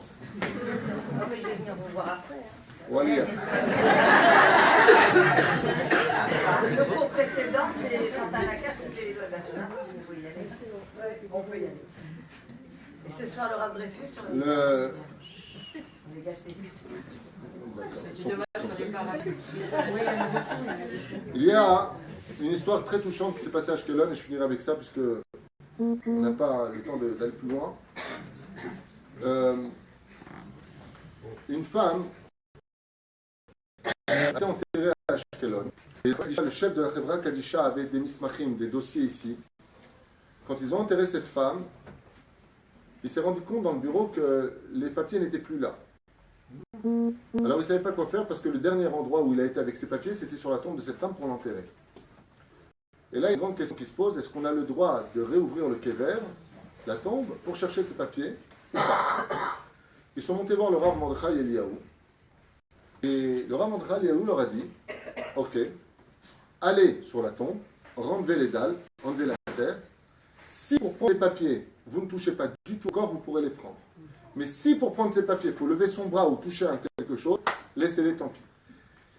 Il expliquait comme ça dans l'histoire que ces papiers vraiment d'une importance capitale, c'était des factures, c'était des numéros qui étaient enterrés là, qui étaient enterrés là-bas, ils avaient vraiment besoin de ces papiers. Le roi de la Chevra Kadisha est parti, il retire la terre, il retire les dalles, et à sa grande stupéfaction, il voit deux serpents Platon, comme il n'a jamais vu de toute sa vie, comme ça il témoigne, en train de mordre constamment le corps de cette femme. Il mord et il mord et il mord, un film d'horreur. Il est tellement choqué qu'il se demande comment c'est possible que dans un lieu hermétiquement fermé, deux serpents inconnus au bataillon puissent être sur ce corps. De qui plus est, un serpent, il ne mord pas, c'est qu'on ne peut pas manger. Il passe sur un corps, il ne vient pas le mordre. Et s'il le mord, il ne va pas le mordre pour le remordre. Et combien même il va le mordre, combien de venin il peut avoir? Et regarde la scène. Reprenons son esprit, il se dit, ouais, mais qu'est-ce qu'a fait cette femme comme un véron pour être mordue à ce point-là? Résultat, il regarde que les papiers sont tombés à côté de la tête, il vient pour les prendre, au moment où il met sa main, un serpent. Tout va pas. La vraie Kadisha le récupère, il l'emmène à l'hôpital d'Ashkelon. Ils n'ont jamais vu un tel venin. L'homme n'a pas cessé de hurler. Les médicaments ont eu beaucoup de mal à le calmer. Un truc de fou. Ils n'ont jamais vu un venin qui brûlait autant l'intérieur du corps. Après 2 mois de coma, cet homme-là s'est remis à travailler. La première chose qu'il a faite en revenant à la Chevra Kadisha, c'est de faire une enquête. Qui était cette femme? Et voilà qu'il découvre, écoutez bien, que cette femme, tous les soirs à 18h, elle descendait avec sa voisine parler sur le banc, sur le trottoir. Et de quoi elle parlait? De politique. Azma, la politique peut faire partie de la vie israélienne et même de notre Torah. On a un pays, un État, et il faut le faire vivre. Et qu'est-ce qu'elle disait? Voilà ce qu'apprend le personnage, qu'elle ne cessait de parler du mal du Rav Ovadia Yosef. C'est voleur et c'est chats, c'est de la politique, c'est que pour l'argent. Et le Rav Ovadia, je ne comprends pas pourquoi il est dans la politique. Celui-là, son pain. Quand il a entendu ça, il a raconté son droit de monde. Il dit, je veux que tout le monde sache c'est quoi de parler d'un grand Torah. Langue de vipère, des langues de vipères qui parlent de grand Israël, après la mort, ne sont cessées d'être mordues. Et l'âme est réintégrée dans le corps. Moshrim, benoshrim, benoshrim. Pourquoi? Parce que la première faute originelle, ça a été le lashon hara du serpent. Et sa langue, remettez-vous madame, remettez-vous. Et qu'est-ce qui s'est passé pour le serpent? Sa langue, elle s'est fourchue en deux. Il y a un autre personnage qui a fait du lashon hara, un grand rave. Il s'appelle Rabbeinu Yona. Vous avez entendu parler de Rabbeinu Yona? Il a fait du lashon hara sur le Rambam. Il a fait du lashon hara sur le Rambam en disant, c'est pas ce rave qui se permet d'écrire des livres sans donner ses références, on a le droit de faire quelque chose pareil, c'est encore un gourou, c'est encore un ceci, cela. Quand il est parti voir le Rambam et qu'il s'est rendu compte qu'il était face à Moshe Rabbeinu, il a demandé pardon. Le Rambam lui a dit, pas de problème, pas de dame.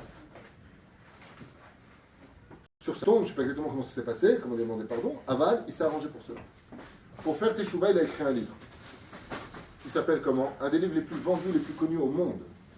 Sha'arei Teshuvah, les portes de la Teshuvah. Vous regarderez pourquoi Rabbeinu Yona a écrit ce livre-là. les portes de la Teshuvah. Il a écrit un livre entier sur la Teshuvah pour que le mérite de ce livre aille demander pardon au Rambam d'avoir dit du mal de lui. Regardez de quoi on parle. À quel point c'est grave le lachon hara. À quel point c'est dangereux d'ouvrir sa bouche. La reine, quand on parle de choses aussi graves que ce shiur, la solution est très simple. Quand on veut démarrer quelque chose, on le démarre à partir du moment où on le sait.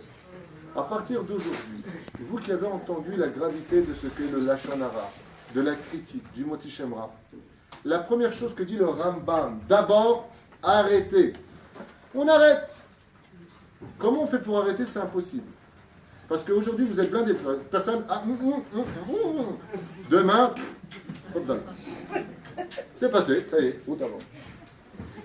On revient sur ce cours. Le lachon hara, c'est une étude qui doit être étudiée pratiquement tous les jours, voire tous les 2 jours au maximum. Sinon, on tombe. On a besoin de retourner à la pompe à essence pour rouler toute la vie durant. Étudiez au moins 2 lois par jour du lachon hara. Une fois que vous avez cessé d'en faire, prenez sur vous maintenant de juger les kafsrout. Tiens, va t'accrocher. Maintenant de juger les kafsrout, surtout la belle-mère. Velachen, Be'ezrat Hashem, dans ce genre de situation, si vous avez arrêté, si vous regrettez, vous étudiez les lois du lachon hara, et de qui plus est, vous allez en parler autour de vous de la gravité du lachon hara, c'est-à-dire que vous allez diffuser autour de vous l'importance de ne pas recevoir, car n'oubliez pas qu'il y a 3 personnes qui sont punies quand on fait du lachon hara. N'écoutez pas, vous allez tomber malade. La première, celui qui le dit. La deuxième, celui qui l'écoute est encore plus grave que celui qui l'a dit. Et pourquoi c'est plus grave? Parce que celui qui l'écoute, il aurait pu l'arrêter. Et le troisième, celui qui l'a provoqué. Celui qui est celui de quoi on parle.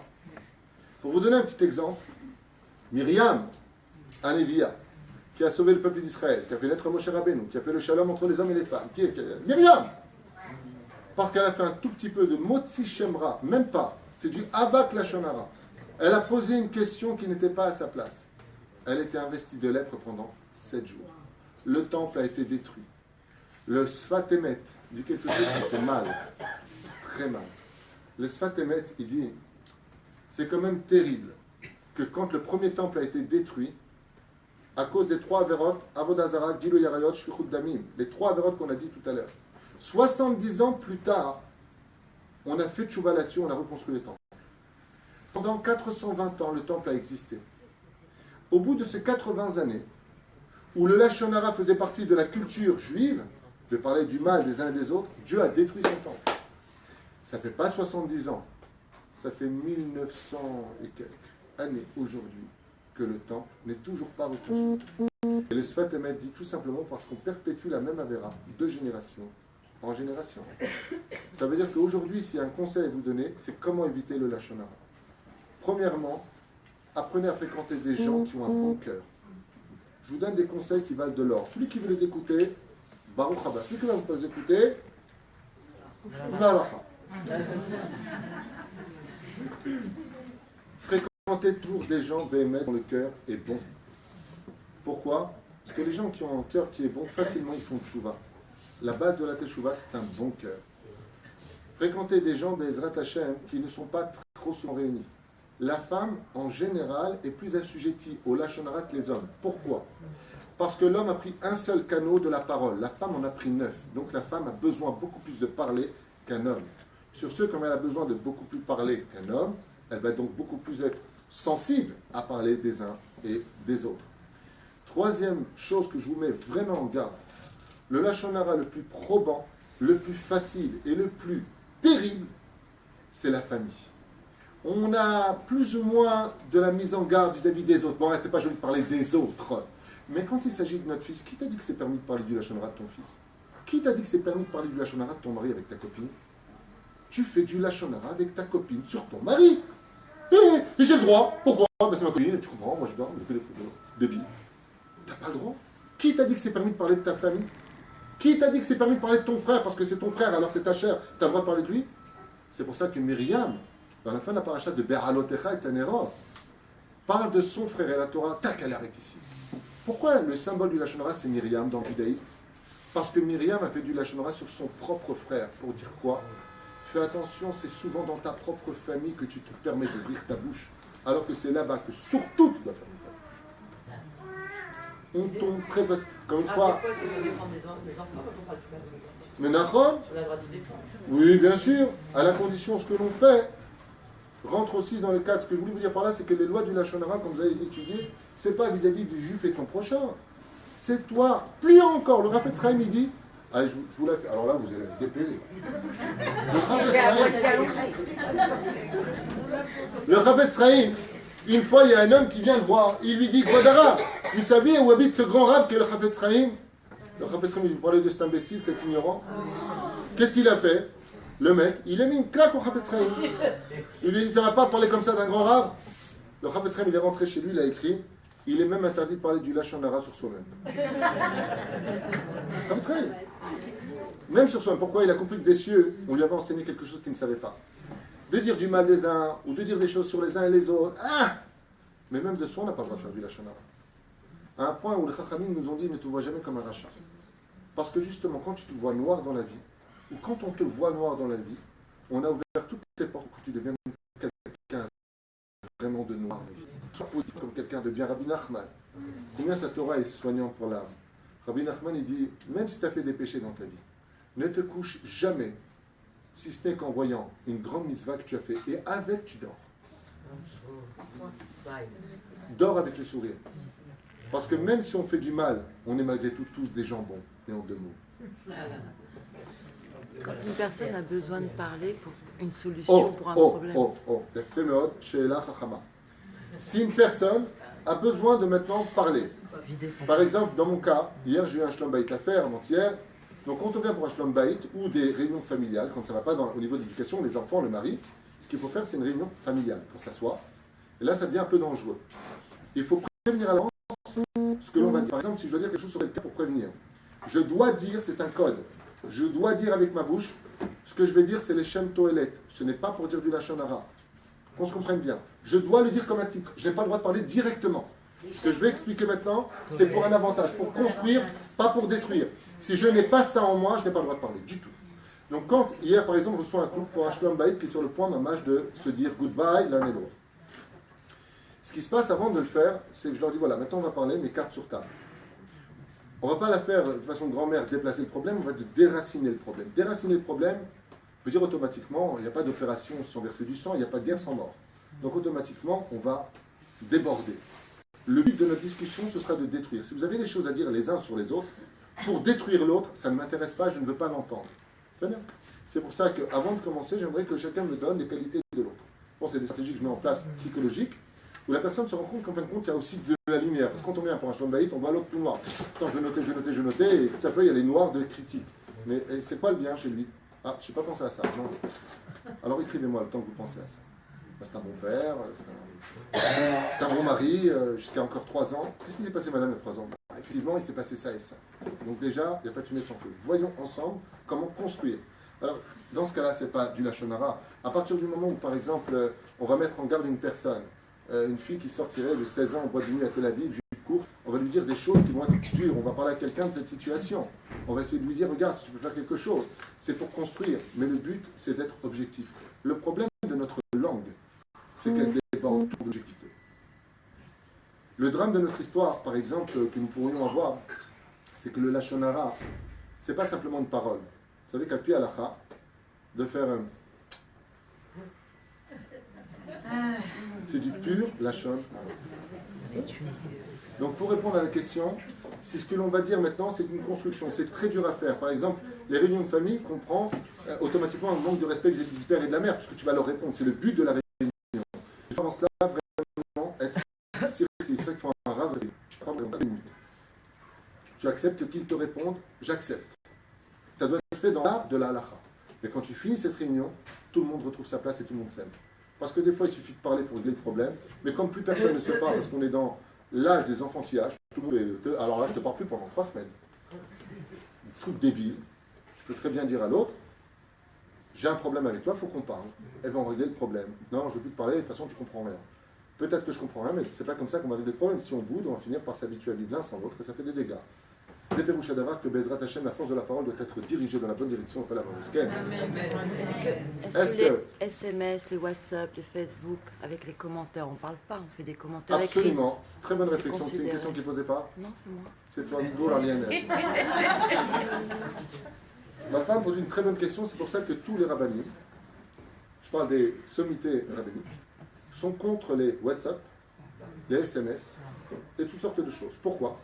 Parce que malheureusement, si à plus forte raison, avec un clin d'œil, on peut faire du lachon hara sur une personne, à plus forte raison par des écrits. Comme par exemple des gens qui font du mot Shemra sur leurs commentaires à propos de, ça peut m'arriver chez moi, le Rav Ranchaya ou le Rav Ben Chitrit, de façon ce rigolo, ceci, cela. Ces gens-là viennent se condamner à un Gehinam à vie. Donc oui, effectivement, les écritures ont une force de lachon hara aussi forte que la parole, même plus encore. Parce que la seule différence, c'est que non seulement ça fait le même résultat, mais en plus ça reste une empreinte inscrite. La reine, Bisiata Ishmaïa, il est très fortement conseillé de faire attention quand on envoie un WhatsApp, si vraiment on en a un, ou avec lequel on répond, d'être vigilant sur tous ces mails. C'est indigne de la Shonara Gamou. Et c'est pour ça que les rabbinim sont contre les élèves qui ont des WhatsApp, ou dans les Shidduchim, non, ta WhatsApp, j'en veux pas. Ça va, c'est du WhatsApp, j'ai lu. Écrire, c'est très facile, de toute façon, et puis, enfin ça, le WhatsApp ont d'autres problèmes, c'est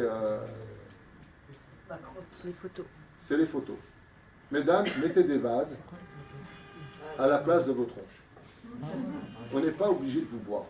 Mettez, je sais pas, vous êtes au Lubavitch, mettez la photo du rabbi. Mettez la photo de je sais pas qui. On n'est pas obligé de vous voir dans votre situation. Vous êtes des femmes mariées. Et les gens regardent vos photos sur WhatsApp, ils regardent et tu la connais, tu... Oh, calme, tu n'as pas le droit de voir, tu peux... C'est un comme le plus grand fléau de cette génération, qui est un très très très bon moyen de communication, c'est Facebook. Combien de lachon hara, vous vous rendez compte le nombre de couples qui se sont séparés, ça sur Facebook, les deux n'ont plus de nom futur. Les deux se sont éliminés. De toute façon, toi, tu es comme ça, de toute façon, je t'ai eu. C'est pour ça que tu as fait une avéra, tu t'en vantes et tu le montres à tout le monde. Des milliers de personnes voient ça. Mais ça va dans une telle immoralité, là, je sais que je ne voulais pas m'aimer, vous allez me détester, mais je m'en fiche. Je veux dire laquelle. Ok. Tu es rentré dans l'assimilation, tu es une jeune fille de 16 ans, tu vas à la plage, en slip et soutien-gorge, c'est pas le maillot de bain, ce qui paraît. Et encore. Tu connais. Les jeunes, tu te montres sur Facebook avec ton copain. Tu as fait quelque chose, tu n'es pas du niveau, tu ne comprends pas. Ah, ouf, ok, tu feras tchouva plus tard. On a l'âge de César. Tu es jeune, tu es encore irresponsable, tu as l'heure de la Torah, des mitzvot. On n'est pas là pour juger, on est tous passés par là. Ok. Mais ne te montre pas. C'est comme je disais la dernière fois le Facebook, le Forex. Et tu travailles dans quoi? Je travaille dans le Forex. Ah, tu fais du vol? Oh ouais. Ah, d'accord. C'est un métier. Je vole. Mais ils disent pas oui, ils disent non quand vous le... Moi, oui, ça m'est arrivé. Oui. Non, mais ils le disent, en fait, ils disent non. Peut-être. Pérouche, d'abord, ce que je voulais te donner comme exemple, c'est pas parler du Forex ou de l'un ou des autres. C'est pas une critique que je fais, c'est juste que avant, quand on faisait des péchés, on avait honte. C'est le cours d'hier à propos du Regesh. Rabbi, comment ça s'appelle? Rabbi Israël Ben Eliezer, le Baal Shem Tov, disait tant qu'une personne fait des péchés, ça fait partie des fois de la vie de faire des péchés. On est faible, on est bon, c'est un moment où on n'est pas. Ok. Tant que tu fais des péchés que tu as honte, tu peux facilement réparer. Mais si tu fais des péchés que tu t'en vantes, ça devient très dur à réparer. Ça fait une chose. Attends, j'ai fauté, j'en suis fier. Ma putain. La reine Bezrat Hashem, faites tous très attention à cela. Surtout que vous allez occasionner beaucoup de lachon hara. Beaucoup de moti shemra. Une question. Moi, j'ai une question. Si la personne, elle a parlé de nous, on ne peut pas répondre alors? Oh, enfin une bonne question, là tout est bien. Non, c'était très bien, mais celle-là, elle est vraiment parfaite pour finir, c'est ça que je voulais dire. Vraiment, très très bonne question. Il y a une excellente question qui ne pouvait pas mieux finir ce cours qu'avec votre question. C'est pour ça que je dis vraiment que c'est une excellente question là. La dame ici présente qui s'appelle Myriam nous dit, alors quoi, si on entend du lachon hara sur nous, on ne doit rien dire, on ne doit rien faire? Si, absolument. Et c'est ce que je vous conseille le plus. C'est-à-dire que si un jour vous entendez que votre ami, votre belle-mère, votre cousin, votre ami, votre voisin dit du mal de vous. Votre frère. Votre... Ah bah oui. Ah bah oui, c'est comme ça, une malasse. Bah oui. C'est pas lequel. Bah oui. C'est exactement comme je fais moi-même. J'ai appris ça du roi David. Lui, il allait voir à cheval, moi je prends le téléphone. Ou je vais voir la personne. Dis-moi ce qui paraît. J'ai entendu, je ne sais pas si c'est vrai ou faux, je voudrais juste savoir si ça et ça. Et très souvent, toutes ces personnes de qui par téléphone arabe on aurait pu penser qu'ils nous ont vu du mal, c'est jamais. Plus, j'étais voir une personne il y a peut-être 10 ans de ça, il m'a dit, mais c'était où est-ce qu'il y a? J'ai jamais été là-bas. Il m'a dit, mais comment les gens peuvent dire une telle chose? Je rappelle celui qui me l'a dit, non, en réalité, c'est pas lui que j'ai entendu. Faites attention. Oui, madame, quand on nage... Ben oui, parce que je viens de répondre, apparemment, vous n'écoutez pas. Si une personne dit du mal de vous, vous avez deux options. Ou vous êtes tellement effacé comme Rabbi Nachman de Breslev que vous allez bénir la personne et passer. Ou deuxième cas de figure, si vraiment ça vous prend à cœur, vous prenez le téléphone, et je l'ai fait par rapport à une situation où j'ai dû le faire, j'ai appelé toutes les personnes concernées, ok?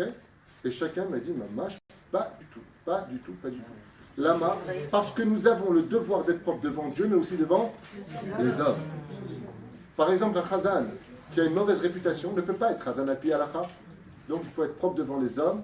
Et donc, mais pas tu viens voir en disant à la personne, dis-moi toi, ce qui paraît tu dis du mal de moi. Là, toi, tu viens me faire un lashon hara. Parce que tu viens, attendez, parce que tu viens l'accuser directement. Et si c'est pas vrai, pourquoi tu lui dis, et dis-moi toi? Est-ce que je peux te parler? Regarde, j'ai un truc qui me dérange. Je te dis la vérité, je suis persuadé du contraire, mais peut-être que si c'est la réponse, explique-moi pourquoi, parce que j'aimerais comprendre. Et là, tu poses la question en toute amitié, la personne te répond, ouais, la vérité, j'ai été vexé parce que, je sais pas quoi, la fin, tu m'as pas invité, donc c'est vrai que j'ai dit du mal de toi, mais entre nous, je te demande pardon, parce que franchement, j'ai regretté toute ta personne, c'est bon, fais attention la prochaine fois à ta bouche, dis à la personne à qui tu l'as dit, c'est de réparer ton erreur, et en ce qui me concerne, on continue ensemble. Parce que la discussion peut être dévastatrice, mais quand elle est bien faite, elle n'est que constructive. De la reine, oui, vous avez le droit de demander des comptes, mais attention, ne vous laissez pas avoir par on a dit de toi, et toi, qu'est-ce que tu fais? Qu'est-ce qu'on fait en général? On fonce vers la personne, déjà avec les nerfs, dis-moi toi, après tout ce que j'ai fait pour toi, tu parles de moi dans mon dos. Attends, tu sais pas, mais t'as pas eu la réponse. Attends. Sois patient, pose des bonnes questions, bien calmement. Voilà, j'ai entendu ça et ça, qu'est-ce que tu peux me répondre par rapport à ça? Est-ce que c'est vrai, c'est faux? Parce que vraiment, j'ai eu de la peine. Quand en plus on a partagé beaucoup de souvenirs, beaucoup de choses, je me suis aussi confié à toi à un moment, et la personne va te parler. Pas de problème. Et donc, la personne va te parler. Parce que la personne va te parler. Les Péroucha d'Avar, construisez avec votre bouche. Parce que la vie et la mort dépendent de cela. Et c'est marqué Shomer Piv, Shomer Mitzarot Nafsho. Shomer Piv, celui qui garde sa bouche, le roi Salomon. Ul Shono et sa langue. Shomer Mitzarot Nafsho. Se préservera de tous les malheurs. Les malheurs n'ont pas le droit de vous taper à sa porte s'il a fait attention à ce que disait sa bouche. À retenir Yosef Hatzadik, 10 ans de prison, parce qu'elle a dit un mot sur chacun de ses frères. 1 an de prison pour un maudit de la Shonara sur un de ses frères. Moshe Rabbeinu dit à Dieu, mais ils vont pas suivre. Je lui dis, mets ta main en ton sein, il la ressort, il y a de la lèpre. Et il lui a dit, mais pourquoi tu me fais ça, Hachem? Il lui a répondu, tu viens de faire du Lachonara. Mais c'est la vérité, ils ne vont pas me suivre. Il lui a dit, c'est la vérité, le Lachonara. Si Dieu nous a choisis en tant que peuple, lui qui sait tout de l'avenir, du passé et du présent, on doit faire confiance à Dieu s'il nous a choisis pour que nous-mêmes, on voit le bien autour de nous et non pas le mal.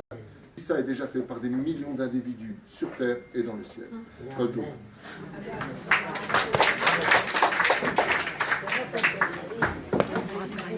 Pardon?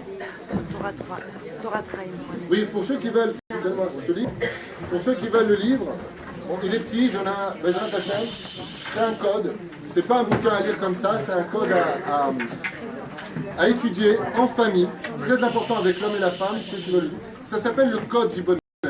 C'est mon premier livre, même si ça fait longtemps que j'écris beaucoup d'articles et de choses, c'est mon premier livre, et vraiment, dedans, je révèle Al-Pi Kabbalah, beaucoup de secrets. C'est aussi très philosophique. Vous pourrez la voir sur torah.net, sur internet, vous pourrez le taper. Toratraim.net, autant pour moi. C'est qui les vend? À Natania, ce sera chez Émilie, dont le numéro de téléphone est le 0522 33 80 09. 80 09. Voilà, vous pourrez la voir ici. J'ai envoyé, Bezrat Hashem. C'est quelque chose de très facile à lire, mais attention, c'est pas à lire à mettre de côté. Si Bezrat Hashem, vous avez l'opportunité d'avoir des questions sur tous les domaines, pourquoi on ne passe pas un verre de main à main dans la Nida, en quoi ça dérange Hashem, dedans vous avez les explications sur le code du bonheur, comment vivre une vie comme un code de la route dans la vie de couple l'éducation, tous les domaines, il y a tout dedans. Les beaux-parents,